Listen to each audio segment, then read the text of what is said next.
Hello aspirants, welcome to ఏకమైస్ academy. ఈరోజు మనం డిస్కస్ చేస్తున్న టాపిక్ ఏంటి అంటే రీసెంట్గా ఎన్సీఆర్టీ కొత్త పబ్లికేషన్స్లో ప్రియాంబుల్ అనే ఏదైతే కంటెంట్ ఉంటుందో దాన్ని డ్రాప్ చేయడం అనేది కాంట్రవర్సీకి దారితీస్తుంది. మరి ఈ ప్రియాంబుల్ యొక్క ఇంపార్టెన్స్ ఏంటి, ఇండియన్ ప్రియాంబుల్ నుంచి మనం తెలుసుకోవాల్సింది ఏంటి కాంపిటేటివ్ ఎగ్జామినేషన్స్ పాయింట్ ఆఫ్ వ్యూలో అనేది క్విక్గా తెలుసుకునే ప్రయత్నం చేద్దాం. So first thing video components చూద్దాం. సో వీడియో కాంపోనెంట్స్ కంటే ముందు ఇది original text of preamble, right? So దీన్ని మనం డీటెయిల్డ్గా మళ్ళీ ఒకసారి డిస్కస్ చేద్దాం. But before that, video components, why in use, what is preamble, history of the preamble ఏంటి, components of the preamble ఏంటి, జనరల్గా ఏముంటాయి, దాంతోపాటు కీవర్డ్స్ ఏంటి, ఈచ్ వర్డ్ యొక్క మీనింగ్ ఏంటో తెలుసుకునే ప్రయత్నం చేద్దాం. దాంతోపాటు ఆబ్జెక్టివ్స్ ఆఫ్ ఇండియన్ కాన్స్టిట్యూషన్ ఏంటి అనేది తెలుసుకుందాం, రైట్? సిలబస్ పాయింట్ ఆఫ్ వ్యూలో ఇది UPSC general studies paper 2 polity and constitution point of వ్యూలో important. Then TGPSC group 1 mains test series అని 9th August నుంచి సెకండ్ బ్యాచ్ స్టార్ట్ అయింది. మీకు ఇంట్రెస్టెడ్గా ఉంటే కనుక ఈ పాయింట్ ఆఫ్ కాంటాక్ట్లో మీరు కాంటాక్ట్ చేసి you can enrol on the number, right? So first ఏంటంటే ఇక్కడ 600+ క్వశ్చన్స్ మీరు ముందుగానే ప్రిపేర్ అయి ఉంటారు. దానివల్ల ఖచ్చితంగా మీ కాన్ఫిడెన్స్ అనేది బూస్ట్ అవుతుంది. అలానే మీరు చూస్తే ఇక్కడ daily test 59, 12 sectional test, 6 SA test, 5 revision test and 1 mega grand test అనేది ఉంటుంది.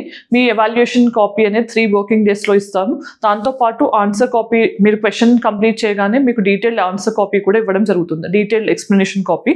దెన్ ఒబెరాయ్ సార్ ఆధ్వర్యంలో ఎస్ఏ అండ్ ఎథిక్స్ మాడ్యూల్ కూడా లాంచ్ చేస్తున్నాం. సో ఇది ఆల్రెడీ స్టార్ట్ అయింది. మీరు ఇంకా ఎన్రోల్ అవ్వాలనుకుంటాం కూడా మీకు అడ్మిషన్స్ ఓపెన్గానే ఉన్నాయి. సో ఇక్కడ ఈ నెంబర్ మీద కాంటాక్ట్ చేస్తే మీకు డీటెయిల్స్ తెలుస్తాయి.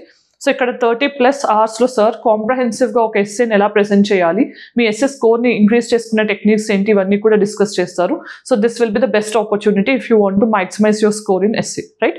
సో ఫస్ట్ థింగ్, ఇక్కడ మనం ఇప్పుడు పాయింట్ ఆఫ్ డిస్కషన్కి వస్తే ఇక్కడ కాంటెక్స్ట్ ఏంటి, ప్రియాంబుల్. సో ప్రియాంబుల్ అనే దానికి లీగల్ ఎన్ఫోర్సబిలిటీ ఉందా లేదా, అసలు ప్రియాంబుల్ అనే దాన్ని ఎందుకు డ్రాప్ చేశారనేది తెలుసుకునే ప్రయత్నం చేద్దాం. సో ఫస్ట్ థింగ్ ఏంటంటే మనకి ఎన్సీఆర్టీ అనేది రీసెంట్గా పబ్లికేషన్స్ ఏదైతే 3rd క్లాస్ నుంచి 6th క్లాస్ టెక్స్ట్ బుక్స్ ఇచ్చారో దాంట్లో ప్రియాంబుల్ అనే దాన్ని తీసేశారనమాట. సో అదనేది కాంట్రవర్సీకి దారితీసింది. సో ఫస్ట్ థింగ్ మనం ప్రియాంబుల్ అనేది తెలుసుకోవాలి. ప్రియాంబుల్ అంటే ఏంటి, ఇది ఒక ప్రీఫేస్ అనమాట. అంటే ఒక బుక్ ఓపెన్ చేసినప్పుడు మనకి ఇంట్రొడక్షన్కి ఒక ప్రీఫేస్ ఎలా ఉంటుందో సేమ్ అలా కాన్స్టిట్యూషన్ని ఓపెన్ చేయగానే మనకి కాన్స్టిట్యూషన్ ఎసెన్స్ ఏంటి, లేకపోతే మనకు మైండ్స్ ఆఫ్ ద ఫేమస్ ఏంటి అని తెలుసుకోవడానికి ఒక కీ లాగా ఇది యూస్ అవుతుంది అనమాట. సో ఒక ఇన్స్ట్రుమెంట్ అనమాట ఇది.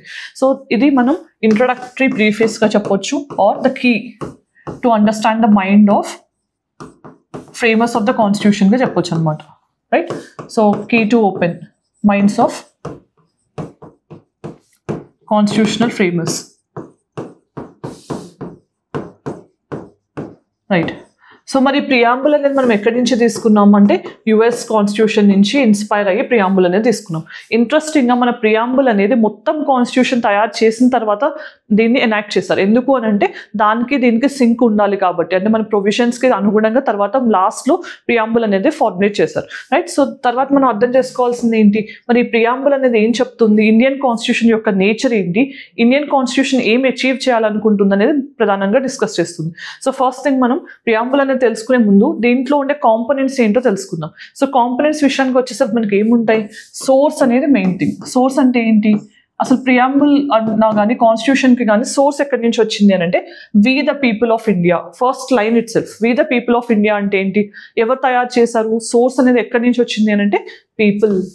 సో పీపుల్ అనేవాళ్ళు ఈ కాన్స్టిట్యూషన్ ఫ్రేమ్ చేయడానికి పవర్ ఇచ్చారు అన్నట్టు. Then nature of Indian constitution ఏంటి, నేచర్ అంటే ఏంటి మనకి, we the people of India have solemnly resolved to constitute India as a sovereign, socialist, secular, democratic republic. ఇది మన నేచర్ అనమాట. సో మన ఇండియన్ కాన్స్టిట్యూషన్ అనేది ఇలా ఉంటుందని నేచర్ని మనం హైలైట్ చేస్తాం ప్రియాంబుల్లో. తర్వాత ఏంటి, ఆబ్జెక్టివ్స్ అనేవి కూడా ఉన్నాయి. ఆబ్జెక్టివ్స్ అంటే ఏంటి, మనం ఏవైతే అచీవ్ చేయాలనుకుంటున్నామో అనేది ఆబ్జెక్టివ్స్గా మెన్షన్ చేశారు. సో అవి ఏంటి, justice, Liberty, equality and fraternity. So ఇవి ఆబ్జెక్టివ్స్ ఆఫ్ ప్రియాంబుల్గా ఉన్నాయి ఆర్ ద కాన్స్టిట్యూషన్. తర్వాత మరి ఇంకొకటి ఏంటి అంటే date of adoption.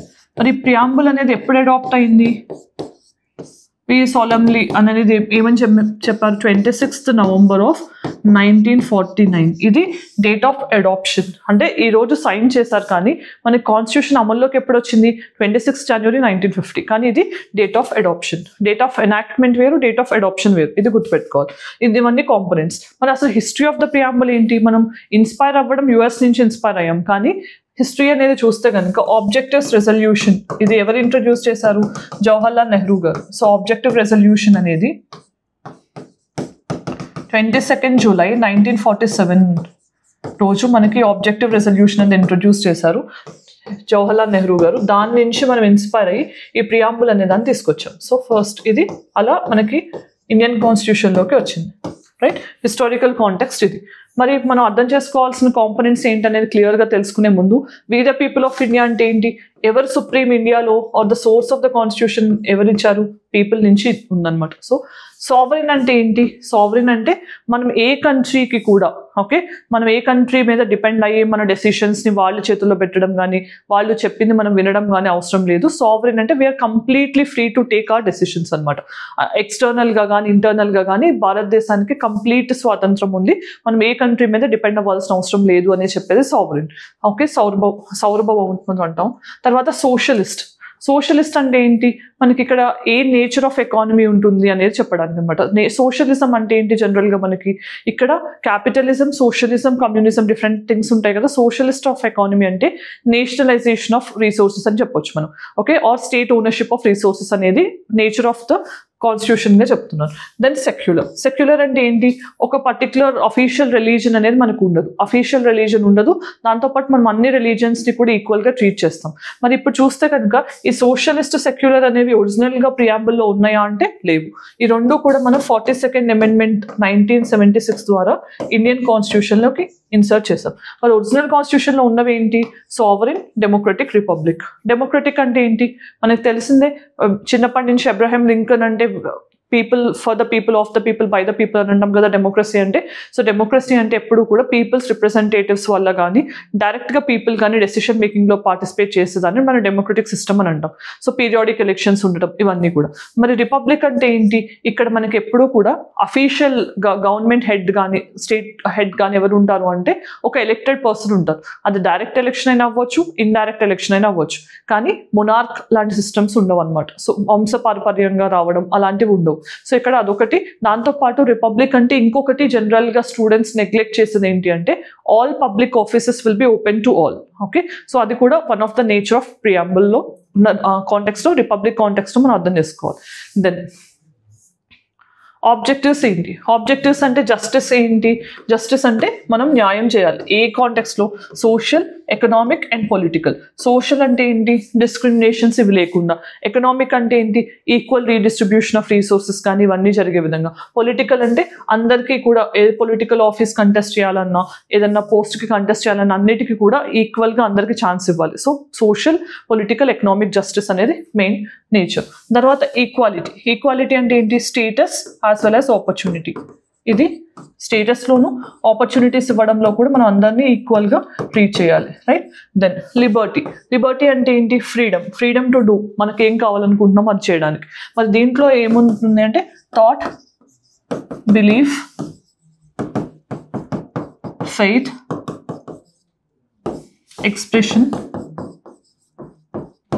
And worship. So ఇవి మనకి ఉన్న లిబర్టీస్ అనమాట.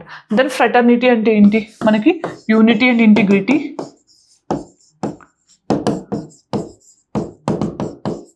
ఆఫ్ ద నేషన్, దాంతోపాటు బ్రదర్హుడ్ని కాపాడటం అనమాట. సో ఈ ఇంటిగ్రిటీ అనే term along with socialist, secular అనేది కూడా 42nd Amendment ద్వారా ఇంక్లూడ్ చేయడం జరిగింది.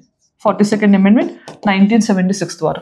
సో మనకి ఇక్కడ గుర్తుంటే కనుక లిబర్టీ, ఈక్వాలిటీ, ఫ్రెటర్నిటీ ఈ 3 టర్మ్స్ అనేవి కూడా మన ఫ్రెంచ్ రెవల్యూషన్ నుంచి ఇన్స్పైర్ అయి తీసుకోవడం జరిగింది, రైట్. దెన్ మరి స్టేటస్ ఆఫ్ ప్రియాంబుల్ ఏంటి అని తెలుసుకునే ముందు ఈ కేసెస్ తెలుసుకుందాం. సో స్టేటస్ అంటే ఏంటి, అసలు డిఫరెంట్ కేసెస్లో సుప్రీంకోర్టు ఇంటర్ప్రిట్ చేసి మనకి ప్రియాంబుల్ అనేది ఇండియన్ కాన్స్టిట్యూషన్లో పార్టా కాదా అనేది చెప్పిందన్నమాట. మరి బెరుబరి యూనియన్ కేసు అనేది ఎప్పుడు జరిగింది? 1960లో. మరి 1960 కేసు ఏంటి అంటే ఆర్టికల్ 143 కింద మనకు తెలిసిందే సుప్రీంకోర్టుకి ప్రెసిడెంట్కి ఆ అడ్వైజరీ జ్యూరిస్డిక్షన్ అనేది ఉంటుంది. సో ఈ పర్టికులర్ కాంటెక్స్ట్ ఏంటి అంటే ఇండియా పాకిస్తాన్కి సంబంధించిన ఎక్స్చేంజింగ్ ఆఫ్ ఎన్క్లేవ్స్ విషయానికి. ఈ పర్టికులర్ దాంట్లో సుప్రీంకోర్టు ఏం చెప్పింది? ప్రియాంబుల్ అనేది ఓపెనింగ్ అంటే మనకి మన కాన్స్టిట్యూషనల్ ఫ్రేమర్స్ యొక్క మైండ్స్ని అర్థం చేసుకోవడానికి కావాల్సిన కీలాగా ఉంటుంది, కానీ preamble is not part of the constitution అని చెప్పింది అనమాట. Preamble is not part of constitution అని చెప్పింది. Right. Then Keshavananda Bharati case ఎప్పుడు జరిగింది? 1973. మనకు తెలిసింది ఇక్కడేమో 8 జడ్జ్ బెంచ్ ఉంది, ఇక్కడ ఆల్మోస్ట్గా మనకు హైయెస్ట్ ఇప్పటి వరకు 13 జడ్జ్ బెంచ్ అనేది కేశవానంద భారతి కేసులో ఉంది. మరి ఈ కేసులో ఏం చెప్పారు? ఇక్కడ ఇచ్చిన జడ్జ్మెంట్ని ఓవర్టర్న్ చేసి preamble is part of Indian constitution అని చెప్పడం జరిగింది. మరి LIC versus union of India case 1995లో ఏం చెప్పారు? సేమ్ మళ్ళీ కూడా పార్ట్ అని చెప్పారు. తర్వాత వామన్ రావు కేసు, ఇలా డిఫరెంట్ కేసెస్ వచ్చాయి, కానీ అన్ని కేసెస్లో కూడా వాళ్ళు చెప్పిన సేమ్ పాయింట్ ఏంటి అంటే preamble is part of Indian constitution. మరి ఇప్పుడు స్టేటస్ ఏంటి? ప్రియాంబుల్ అనేది పార్టీ, కానీ ఇట్ ఈస్ నాట్ ఎన్ఫోర్సబుల్. మనకి ఫండమెంటల్ రైట్స్ ఎన్ఫోర్సబుల్ అయినట్టు ఇది ఎన్ఫోర్సబుల్ కాదు. డైరెక్టివ్ ప్రిన్సిపల్స్ మనకి ఎలా ఎన్ఫోర్సబుల్ కాదు, ఇది కూడా ఎన్ఫోర్సబుల్ కాదు. ఇది present status. Right. Then amendment ఏంటి? మనం ప్రియాంబుల్ని మరి అమెండ్ చేయొచ్చా లేదా అంటే అమెండ్ చేయొచ్చు. రైట్. అమెండ్ చేయొచ్చు అని అన్నామంటే ఏంటి? దీన్ని బేసిక్ స్ట్రక్చర్లో ఇంక్లూడ్ చేయలేము అని. ఓకే. సో దాంతోపాటు మనం అమెండ్ ఇప్పటివరకు ఎన్నిసార్లు చేసాం? ఓన్లీ ఒక్కసారి చేసాం, అది కూడా 42nd అమెండ్మెంట్ ద్వారా సోషలిస్ట్, సెక్యులర్ అండ్ ఇంటిగ్రిటీ ఈ టర్మ్స్ని మాత్రమే యాడ్ చేసాం. రైట్. సో ఈ మధ్య రీసెంట్గా డిబేట్ కూడా జరిగింది ఈ ప్రియాంబుల్ అనే టాపిక్ గురించి. సో ఎగ్జామినేషన్స్లో ఇది చాలా important. Right. Then 1976.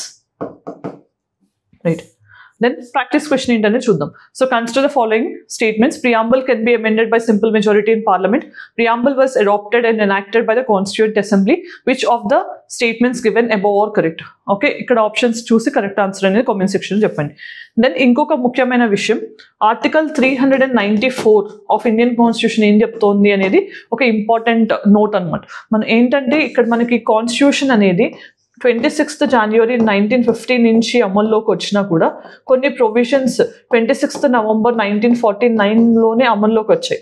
Right. So దాంట్లో ఒకటి ప్రియాంబుల్ అదే చెప్తుంది అనమాట. ఈ article 394 A parts of Indian constitution అనేవి 26th November 1949 నుంచి అమల్లోకి వచ్చాయి అని చెప్పేది ఈ article 394. For example citizenship related articles కానీ మనకి యూనివర్సల్ అడల్ట్ ఫ్రాంచైజ్కి సంబంధించినవి ప్రియాంబుల్ ఇవన్నీ కూడా ఆ రోజు అమల్లోకి వచ్చాయి కాబట్టి అవన్నీ డిస్కస్ చేసింది ఈ article 394. Right. Then mains question. The preamble is key to understand the mind of the makers of the constitution. Discuss the significance of preamble in the context of Indian constitution. So 250 words ki. So asalu preamble anedi manaki constitution of framers mind అర్థం చేసుకోవడానికి కీగా ఎలా ఉపయోగపడుతుంది, దాంతో పాటు దాని యొక్క significance ఏంటి అనేది రాయాల్సి ఉంటుంది. ట్రై చేయండి ఇలాంటి క్వశ్చన్స్. దెన్ మనం ఈ వీడియో ఎండింగ్కి వచ్చేసాం కదా. ఈరోజు ఏం డిస్కస్ చేసాం మనం? రీసెంట్గా ఎన్సీఆర్టీ ప్రియాంబుల్ అనే దాన్ని డ్రాప్ చేయడం చూసాం టెక్స్ట్ బుక్స్ నుంచి.